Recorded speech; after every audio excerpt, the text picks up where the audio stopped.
La marjolaine, c'est aussi une de mes chouchoutes. Je ne peux pas m'en empêcher. Il y en a comme ça, je les adore. Alors, je les adore peut-être... Celle-là, peut-être que je l'aime parce que j'en ai besoin. Je ne sais pas. Mais enfin, la marjolaine, j'aime beaucoup. La marjolaine, c'est un alcool terpénique. Bon, on est d'accord, je vous parle de l'énergie des huiles essentielles. Mais ça fait partie de la catégorie des alcools terpéniques. Et les alcools terpéniques, c'est titri, bois de haut, géranium, palmarosa, enfin, il y en a toute une liste. Et dans cette catégorie des alcools terpéniques, ils sont immunostimulants, mais immunomodulants. Et il n'y a pas grand-chose dans la nature qui soit immunomodulant. Cela veut dire que quand les immunoglobulines sont trop hautes, ça les baisse, ça les met à la norme. Et quand elles sont trop basses, ça les remet à la norme aussi. Donc, une huile essentielle qui fait partie des alcools terpéniques, c'est la voie du milieu. Moi, je dis que c'est la voie du milieu. Ça met tout dans l'ordre, ça met tout au centre. C'est très important, ça. Parce que la marjolaine, au niveau énergétique, c'est une huile essentielle qui agit sur la rigidité. C'est une huile qui agit sur la rigidité et la psychorigidité, quand on est coincé. Voilà. Donc c'est la psychorigidité, le fait d'être coincé, d'être rigide, d'être dans un surcontrôle. C'est ça la marjolaine. Voilà. L'émotion derrière la marjolaine, c'est la peur.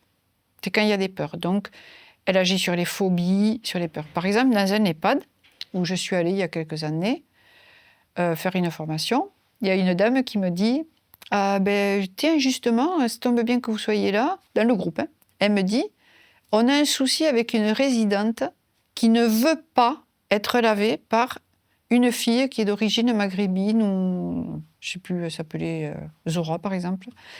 Et cette dame ne veut pas être lavée par Zora. Il n'y a rien à faire. Elle est bloquée, têtue, obtue. Elle veut pas, elle a peur.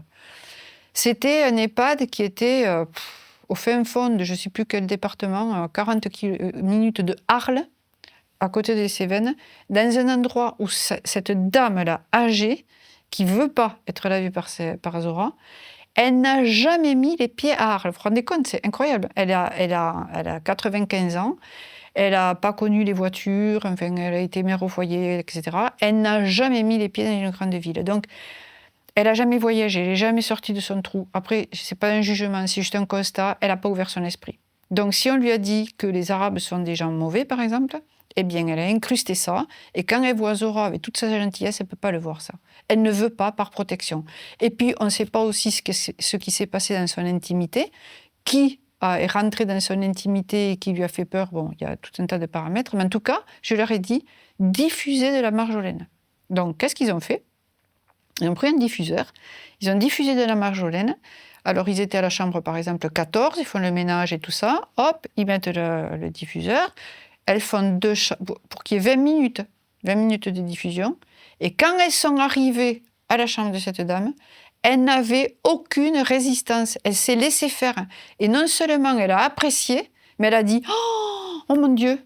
Mais qu'est-ce qu'elle m'a bien lavée, qu'est-ce qu'elle est douce cette personne. Oh là là, mais je ne comprends pas que j'ai pu refuser les soins de cette gentille... Comment elle s'appelle déjà ? Vous voyez, c'est ça la marjolaine. C'est-à-dire un état de rigidité se transforme en légèreté.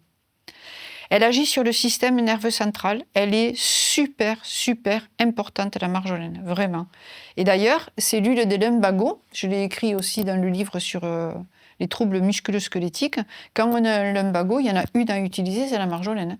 Parce que vraiment, là, on n'a pas écouté son corps, on est dans le mur, on est complètement coincé, vous voyez, rigide, et paf, le dernier mot, c'est le corps qui l'a, paf, on se retrouve bloqué. C'est la marjolaine qui va débloquer. Donc la marjolaine, c'est vraiment l'huile des stress post-traumatique, parce qu'on ne devient pas rigide comme ça. Hein.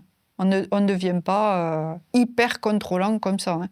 C'est parce qu'il y a des traumas, il y a des situations qui ont fait que ensuite on est sur le qui-vive, on est un peu en mode protection, quoi.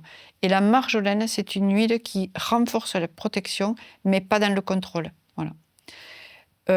pour en finir avec la marjolaine, parce que là, je suis intarissable sur la marjolaine, je voulais vous dire que c'est une huile essentielle aussi qu'on peut utiliser pour l'accompagnement au mourant.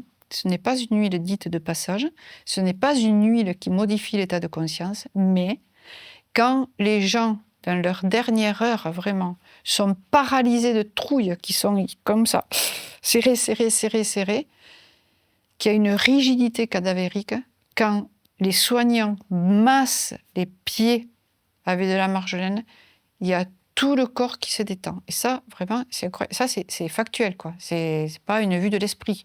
Parce qu'avec les énergies des huiles essentielles, on est un peu dans le subjectif. Mais là, c'est réel, quoi. Les gens massent les pieds, il y a tout le corps qui s'aligne et qui se détend. Donc, vraiment, c'est une huile essentielle qui agit sur les peurs, qui dessert un peu un esprit rigidifié et qui libère des protections mises en place pour assurer la survie. Voilà. Et en fait, la marjolaine, ça fait passer d'un mode survie à un mode vie. La marjolaine, c'est génial. Enfin, vraiment, ça fait partie des huiles dans notre société où on est toujours dans le contrôle, dans l'hypervigilance de tout. C'est pas mal de diffuser la marjolaine. Ou de s'en mettre sous les pieds ou sur le plexus le soir. Voilà. Merci beaucoup.